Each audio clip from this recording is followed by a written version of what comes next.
أحمد الشارع رجل مريح ذكي هادي، يسمع أكثر ما يتكلم، وهذا مهم جدا.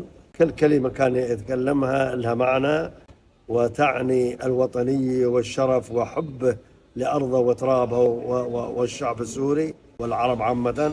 إنسان واضح جدا، ما في عندك عليه بين قوسين أي شيء، لا، وضوح عنده مثل شمس الضحى.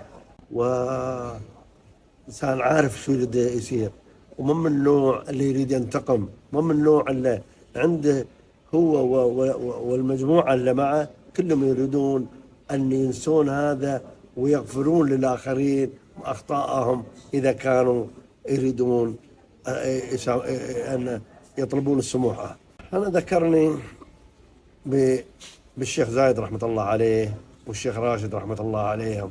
كانوا هؤلاء القادة العظماء زايد وراشد يحبون أرضهم، يحبون شعبهم، يروحون لبيوتهم، يبنون لهم، يوصلونهم بهدوء.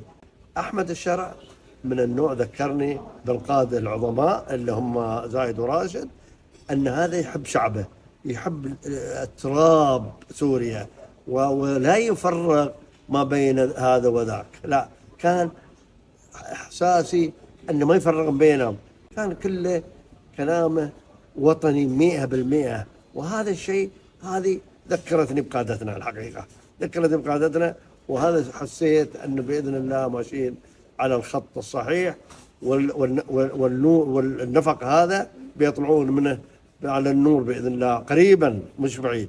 اللي لفت نظري الحقيقة عن أحمد الشرع أن اختار نوعية جاهزة، نوعية شباب جاهزين. عملوا عندنا في دولة الإمارات، بعضهم ولد في الإمارات ودرس في الإمارات وتخرج من الإمارات واشتغل في الإمارات، أخذهم جاهزين وحطهم في المراكز. هذه خطوة الحقيقة، خطوة ذكية جدا جدا، ما بيجلس يربيهم، وكلهم ناس مش موضوع يفكرون في السياسة، يفكرون في شيء اسمه اقتصاد. الاقتصاد هو الشريان، هو الشريان اللي يمشي كل شيء، مش السياسة. السياسة نحن ننساها، تكلم الصدق والاقتصاد. ولهذا السبب هذا شيء التعاضد بينهم، هذا مستقبل النجاح بإذن الله تعالى بهؤلاء الناس.